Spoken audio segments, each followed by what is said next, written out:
प्रधानमंत्री नरेंद्र मोदी ने रविवार को मन की बात कार्यक्रम में डिजिटल अरेस्ट के मामले में सावधान रहने की नसीहत दी। हाल फिलहाल में डिजिटल अरेस्ट के मामले लगातार सामने आ रहे हैं। पीएम मोदी ने ऐसे मामलों से बचने के लिए मंत्र भी दिया। पीएम ने कहा कि रुकें, सोचें और कार्रवाई करें। पीएम मोदी ने कहा कि जांच एजेंसियां इस मुद्दे से निपटने के लिए राज्यों के साथ काम कर रही हैं, लेकिन उन्होंने कहा कि इस अपराध से खुद को बचाने के लिए जागरूक रहना बहुत जरूरी है। प्रधानमंत्री ने ये दिखाने के लिए एक वीडियो चलाया कि कैसे सरकारी अधिकारी बनकर साइबर क्रिमिनल लोगों को डरा धमका कर उन्हें फंसा लेते हैं और पैसा ट्रांसफर करा लेते हैं।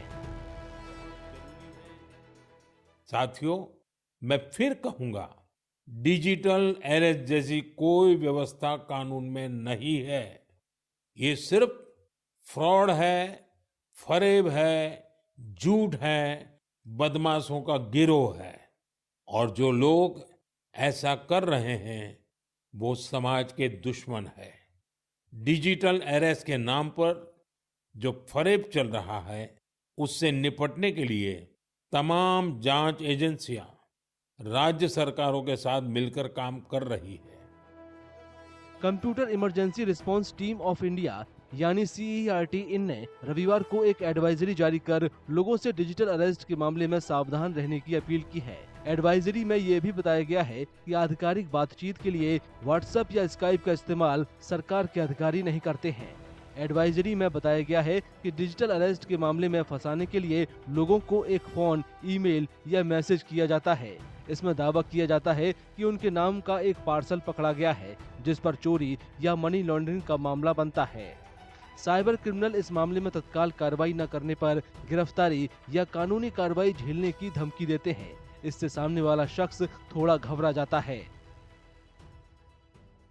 Digital arrest is the phenomenon of trying to put somebody in a sense of fear and panic, and thereafter going ahead and extorting money from the said person under some mistaken notion so as to make the said person become a victim of cybercrime. CERT इनकी advisory में ये भी कहा गया है कि अपना नाम केस से हटाने या जांच में सहायता करने का झांसा देकर साइबर क्रिमिनल लोगों से पैसा ट्रांसफर करा लेते हैं। एक्सपर्ट के मुताबिक घोटालेबाज किसी करीबी दोस्त या रिश्तेदार की आवाज सहित पहचान को क्लोन करने के लिए आर्टिफिशियल इंटेलिजेंस का भी इस्तेमाल करते हैं। कॉल के दौरान वो कुछ ऐसा माहौल बनाते हैं जिससे लगता है फोन सुनने वाले शख्स का कोई करीबी मुश्किल में फंसा है। उस करीबी को मुश्किल से बचाने के लिए साइबर क्रिमिनल पैसा ट्रांसफर करा लेते हैं। AI now begins to start playing a game-changing role as far as cybercrime is concerned.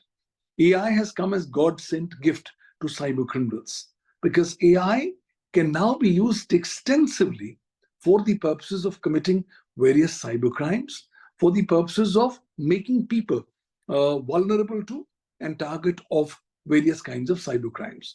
So in a number of these cases, we are now beginning to see how AI is being used to come up with the digital fakes, with deep fakes, with all kinds of false information. Digital arrest होते हैं तो इसमें बहुत मोटे मोटे मतलब single victim मतलब हमारा एवरेज विक्टिम का कॉस्ट 2.5 करोड़ 3 करोड़ है एवरेज विक्टिम का कॉस्ट।